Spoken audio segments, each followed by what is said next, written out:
سلام الله عليكم.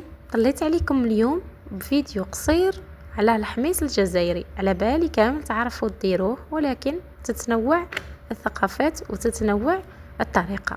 هنا شوط الفلفل تاعي والطماطم والثوم مليح مليح، ونقيوهم من هذاك التشواط، ولكن ما نغسلوهمش بالماء لانه البنه كامل في هذاك التشواط. كي تغسليهم بالماء راح تروح لهم البنه والريحه نتاع التشواط.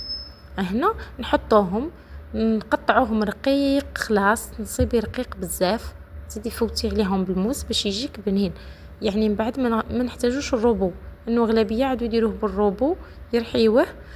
هنا نو، باش تقعد البنه نقطعوه رقيق، ونقطعوا الطماطم نخلطوهم مليح، نحطوا عليهم الثوم، ونحطوا عليهم فلفل الكحل وملح فقط، شويه زيت، نخليوه يدبل مليح مليح في المقله تاعنا حتى